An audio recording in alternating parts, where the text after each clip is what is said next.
Hello everyone, welcome back to our channel चार मंत्रा। आपका मेरे चैनल में बहुत बहुत स्वागत है। आई होप कि आप सब बहुत अच्छे होंगे। आज हम देखने वाले हैं कि बीएड फाइनल ईयर में हम इंग्लिश का लेसन प्लान कैसे बनाते हैं। और गाइज़, आज का टॉपिक है द स्विंग। गाइज़, इसके पहले मैंने आपको 22 लेसन प्लान इंग्लिश के प्रोवाइड करा दिए हैं। आई होप कि वो सब आपके लिए काफ़ी हेल्पफुल रहे होंगे। और मैंने आपको ज्योग्राफी में भी 23 to 24 लेसन प्लान प्रोवाइड करा दिए हैं, वो भी आप देख चुके होंगे। और गाइस, मैंने आपको बीएड की प्रैक्टिकल फाइल्स भी प्रोवाइड करा दिए हैं, आप वो सब देख चुके होंगे और आपके लिए काफ़ी हेल्पफुल रही होंगी। तो आज का जो वीडियो है ये टॉपिक होगा द स्विंग। आज हम द स्विंग टॉपिक पर ये वीडियो कवर करेंगे, ये लेसन प्लान कवर करेंगे। तो चलिए स्टार्ट करते हैं हमारा आज का ये लेसन प्लान। गाइस, अगर आप मेरे चैनल को सब्सक्राइब नहीं किए हैं तो प्लीज़ सब्सक्राइब कर दीजिएगा, बेल आइकन ज़रूर प्रेस कर दीजिएगा ताकि जब भी मैं कोई नेक्स्ट वीडियो अपलोड करूँ तो आपके पास नोटिफिकेशन चली जाए। गाइस, अगर आपको ये वीडियो पसंद आता है तो प्लीज़ लाइक शेयर कमेंट कर दीजिएगा। तो चलिए अब हम स्टार्ट करते हैं अपना ये लेसन प्लान। तो गाइस, सबसे पहले यहाँ पर आप लेसन प्लान नंबर लिख लीजिएगा। आपका लेसन प्लान नंबर जो भी होगा 5, 6, 10, 12 आप यहाँ पर फिल कर लीजिएगा। इसके बाद यहाँ पर आप नेम ऑफ स्कूल लिखेंगे। आपकी टीचिंग जिस स्कूल में लगी होगी आप उस स्कूल का नाम यहाँ पर फिल कर लीजिएगा। इसके बाद name of प्यूपिल teacher. Guys, प्यूपिल teacher means होता है छात्राध्यापक या छात्राध्यापिका का नाम। तो जब आप बीएड कर रहे होते हैं तो आप एक छात्राध्यापक या छात्राध्यापिका होते हैं, ठीक।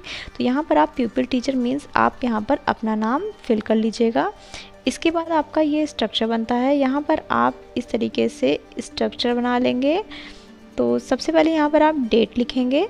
आपकी टीचिंग स्टेट को लगी होगी उस डेट को आप यहाँ पर फिल कर लीजिएगा। इसके बाद क्लास, सब्जेक्ट, सब सब्जेक्ट, पीरियड एंड ड्यूरेशन यहाँ पर आप फिल कर लीजिएगा। आपकी टीचिंग जिस स्टेट को लगी होगी वो आप लिख लीजिएगा। इसके बाद क्लास, ये जो द स्विंग टॉपिक है ये क्लास 7th का है तो यहाँ पर आप क्लास 7th लिख लीजिएगा। इसके बाद सब्जेक्ट इंग्लिश, सब सब्जेक्ट ये पोइट्री है तो आप पोइट्री यहाँ पर फिल कर लीजिएगा। इसके बाद पीरियड, इसके बाद ड्यूरेशन यहाँ पर आप फिल कर लेंगे। अब हम आगे चलते हैं। हमारा टॉपिक है the swing. Guys, swing means होता है झूला, तो आज हम ये कवर करने वाले हैं। तो इसके बाद अब हम आगे चलते हैं। यहाँ पर आता है आपका general AIIMS. Guys, general AIIMS क्या होता है? सामान्य उद्देश्य। आपकी इंग्लिश टीचिंग से आप बच्चों में क्या क्या चीज़ें डेवलप करते हैं, तो यही होता है आपका जनरल एम्स मीन्स सामान्य उद्देश्य। तो यहाँ पर आप इसमें 7 to 8 पॉइंट्स लिख लेंगे। तो आप फर्स्ट पॉइंट यहाँ पर लिखेंगे to enable the students to speak and write correct English, to enable the students to develop a command over English language, to enable the students to transfer the rule of grammar to their study courses, to enable the students to read the lesson with correct pronunciation, to develop their power of logical things, to develop the vocabulary of the students, to promote the writing ability in students, to enable them to get enjoyment through the reading of English. तो ये हो गए आपके general AIIMS. I hope कि आपको clear दिख रहे होंगे। अब हम आगे चलते हैं। इसके बाद आगे आपका आता है specific aim. Guys, specific aim क्या होता है? आपका विशिष्ट उद्देश्य मीन्स आप इंग्लिश टीचिंग में टॉपिक पढ़ा रहे हैं the swing. The swing topic पढ़ाने से आप बच्चों में क्या क्या चीज़ें डेवलप करते हैं, यही होता है आपका स्पेसिफिक एम। तो इसमें देखिए आपके 3 एम्स होते हैं, knowledgical of aim, practical of aim and emotional of aim. तो यहाँ पर देखिए इस तरीके से आप यहाँ पर 2 पॉइंट्स सब में लिख लेंगे। तो यहाँ पर देखिए फर्स्ट पॉइंट है to enable the students to enjoy the beauty of the poem the swing, to enable the students to understand the thoughts contain in the poem the swing. Next है आपका प्रैक्टिकल ऑफ एम। यहाँ पर आप लिख लेंगे to enable the students to enjoy the rhythm and the style of the poem. Next है आपका to enable to develop their interest in the poem. Next है आपका emotional of aims, to develop the power of expression of the students, to enable the students to understand the ideas expressed in the poem the swing. तो यहाँ पे आके आपका ये specific M and होता है। गाइस, आई होप कि आपको क्लियर दिख रहा होगा। हम आगे चलते हैं। यहाँ पे आता है आपका इसके बाद प्रीवियस नॉलेज का, प्रीवियस नॉलेज क्या होता है, आप जो भी बच्चों को कुछ भी पढ़ाते हैं, ठीक है, तो आप उनके पूर्व ज्ञान से, प्रीवियस नॉलेज से रिलेट करके ही आगे की नॉलेज देते हैं। लाइक आप क्लास 3rd में पढ़ा रहे हैं तो क्लास 2 की चीज़ें भी आप उनको बताएंगे, उसी बेस पे आप उनको क्लास 3rd की चीज़ें बताएंगे। तो यही होता है आपका प्रीवियस नॉलेज। तो गाइस, आप प्रीवियस नॉलेज में बच्चों को उनके जो नोन नॉलेज होती है, वो उनकी जो नॉलेज होती है, जो उन्हें पता होता है, उससे रिलेट करके ज्ञात से अज्ञात की ओर ले जाते हैं। ठीक, तो यही होता है आपका प्रीवियस नॉलेज। फिर आता है आपका material aids. Material aids means होता है जो टीचिंग के दौरान आप जो चीज़ें अपने साथ ले जाते हैं, वही होता है आपका मटेरियल एड्स। तो यहाँ पर देखिए, ordinary classroom equipment like chalk, tester, chart, ETC। इसके बाद अब हम आगे चलते हैं इंट्रोडक्शन। इंट्रोडक्शन में गाइस यहाँ पर आपका प्यूपिल teacher activities and students activities हो जाएगा। और इंट्रोडक्शन के अंडर में आप बच्चों से कुछ क्वेश्चंस पूछते हैं। लाइक देखिए, यहाँ पर आप क्वेश्चन पूछेंगे, बहुत इजी क्वेश्चन पूछेंगे ताकि बच्चे उस चीज़ को आंसर कर पाएँ और आगे आके आपका प्रॉब्लमेटिक आ जाए। तो यहाँ पर देखिए, बहुत ही इजी क्वेश्चन मैंने बनाया है यहाँ पे। Have you ever gone to the park? क्या आप कभी पार्क गए हैं? तो यहाँ पर बच्चे आंसर देंगे yes we have gone to the park. Next आप क्वेश्चन पूछेंगे what type of things do you do in the park? तो बच्चे आंसर देंगे walking, playing, jumping, swing, ETC। तो देखिए, आज का आपका टॉपिक था द स्विंग। तो द स्विंग यहाँ पर बच्चों के आंसर में आ गया है। तो अब आप क्वेश्चन पूछेंगे have all of you ever heard the poem related to the swing? तो यहाँ पर प्रॉब्लमेटिक हो जाएगा, बच्चे आंसर नहीं दे पाएंगे। ठीक, तो यही होता है आपका स्टेटमेंट ऑफ द एम। तो यहाँ पर आप बच्चों से कहेंगे dear students, today we shall study a very interesting poem the swing.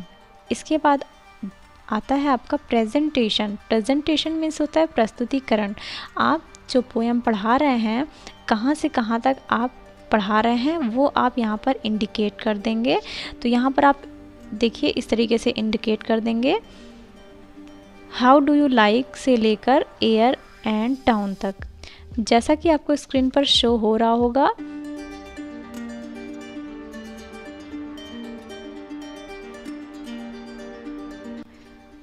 तो मैंने इसके 3 स्टैंजा लिए हुए हैं, तो आप इसमें इस तरीके से इंडिकेट कर देंगे। तो चलिए अब हम आगे चलते हैं। देन आता है आपका मॉडल रीडिंग। मॉडल रीडिंग क्या होता है? The pupil teacher will read the stanza allowed with correct pronunciation, intonation, pause, rhythm and style. यहाँ पर क्या होता है? प्रोनाउंसिएशन मीन्स होता है उच्चारण। आप उस स्टैंजा को सही उच्चारण के साथ बच्चों को पढ़ के सुनाएंगे ताकि बच्चे उस चीज़ को ऑब्जर्व कर सकें सही प्रोनाउंसिएशन के साथ।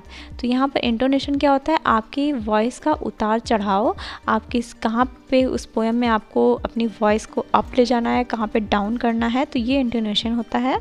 नेक्स्ट आपका पॉज है, कहाँ पे आपको ब्रेक लेना है, कहाँ पे फिर स्टार्ट करना है, ये चीज़ आप बच्चों को करेक्टली दिखाएंगे, शो करेंगे, ठीक है। इसके बाद रिदम एंड स्टाइल। इसके बाद आता है आपका इमिटेशन रीडिंग। इमिटेशन रीडिंग क्या होता है? The pupil teacher will ask the students to read the stanza aloud with correct pronunciation, intonation, pause, rhythm and style. यहाँ पर मॉडल रीडिंग में आप बच्चों को पढ़ के बता रहे थे, रीड कर रहे थे। अब इमिटेशन में इमिटेट करेंगे बच्चे आपको। बच्चे उस चीज़ को खुद से रीड करके देखेंगे कि वो रीड कर पा रहे हैं या नहीं। तो ये होता है आपका इमिटेशन रीडिंग। इसके बाद आता है आपका pronunciation drill. Pronunciation drill means होता है आपकी पोएम के डिफ़िकल्ट वर्ड्स जो होते हैं वो आप ब्लैक बोर्ड पर लिखेंगे ताकि बच्चे उस चीज़ का प्रोनाउंसिएशन अच्छे से देख सकें। तो यहाँ पर देखिए, swing, think, pleasantest, white, cattle, rivers, country side. तो यहाँ पर आप इस तरीके से ब्लैक बोर्ड पर लिख देंगे। देन आगे आता है आपका एक्सपोजिशन ऑफ डिफ़िकल्ट वर्ड्स। यहाँ पर आप जो भी प्रोनाउंसिएशन बताए हैं उन्हीं वर्ड्स के आप यहाँ पर इस तरीके से मीनिंग बताएंगे। तो देखिए, स्विंग मीन्स झूला, थिंक मीन्स विचार, प्लीजेंटेस्ट मीन्स अति सुहावना, वाइड मीन्स दूर तक, कैटल मवेशी, रिवर्स नदियाँ, कंट्री साइड ग्रामीण क्षेत्र। तो यहाँ पर आप इस तरीके से देख सकते हैं। प्रोनाउंसिएशन ड्रिल और आपका एक्सपोजिशन ऑफ डिफिकल्ट वर्ड्स हो गया है। अब हम आगे चलते हैं। देन आता है आपका एक्सप्लेनेशन। तो यहाँ एक्सप्लेनेशन, ठीक है, तो यहाँ पर एक्सप्लेनेशन में आप क्या करेंगे, अभी अभी जो भी आप बच्चों को रीड करके बताए हैं उसका आप एक्सप्लेनेशन देंगे, उस चीज़ की व्याख्या देंगे, उसका मीनिंग बताएंगे। तो यहाँ पर आप देख सकते हैं the pupil teacher will explain the stanza and students will listen carefully.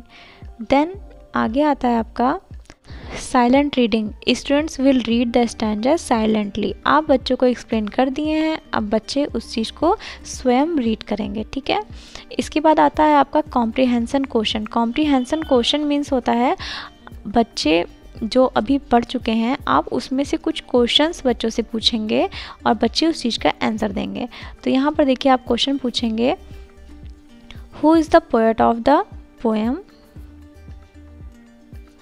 Who is the poet of this poem the swing. तो बच्चे आंसर दे पाएंगे, रॉबर्ट लुइस स्टीवेंसन।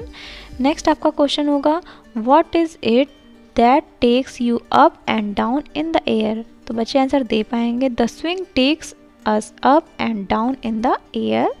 नेक्स्ट आपका क्वेश्चन होगा, what is the color of the sky when you go up in the air by swing।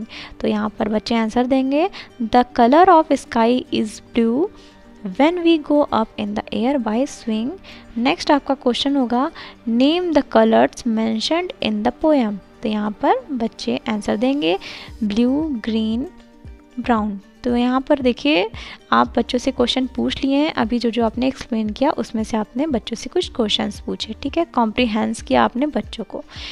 फिर आप यहाँ पर इवैल्यूएशन क्वेश्चन पूछेंगे, इवैल्यूएट करेंगे, फिर से उस स्टैंजा में से 3 से 4 क्वेश्चन आप पुट करेंगे ताकि बच्चे उस चीज़ का आंसर दे पाएँ और आप बीच बीच में से बच्चों को खड़ा करके क्वेश्चन पूछेंगे, ठीक है। तो यहाँ पर आप फिर से क्वेश्चन पूछेंगे, who is the poet of this poem the swing. तो बच्चे आंसर दे पाएंगे, how do you feel about the swing. तो बच्चे आंसर दे पाएंगे। नेक्स्ट आपका क्वेश्चन होगा, what do we see over the wall by the swing. Next आपका क्वेश्चन होगा, what do we see while down by the swing. तो यहाँ पर बच्चे आंसर दे पाएंगे, ठीक है। इसके बाद आता है आपका read the poem and learn difficult words of the poem.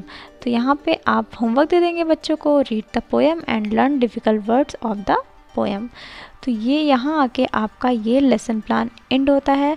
I hope कि गाइस आपको पसंद आया होगा, आपको समझ में आया होगा कि इस कैसे बनाते हैं बीएड फाइनल ईयर में इंग्लिश लेसन प्लान। तो गाइस अगर आपको ये मेरा लेसन प्लान समझ में आया हो तो प्लीज़ मेरे चैनल को सब्सक्राइब कर दीजिएगा, बेल आइकन ज़रूर प्रेस कर दीजिएगा ताकि जब भी मैं कोई नेक्स्ट वीडियो अपलोड करूं तो आपके पास नोटिफिकेशन चली जाए। Guys please like share comment करना ना भूलें। तो चलिए अब हम मिलते हैं अपने नेक्स्ट वीडियो में एक नए लेसन प्लान के साथ। Thank you so much for watching this video.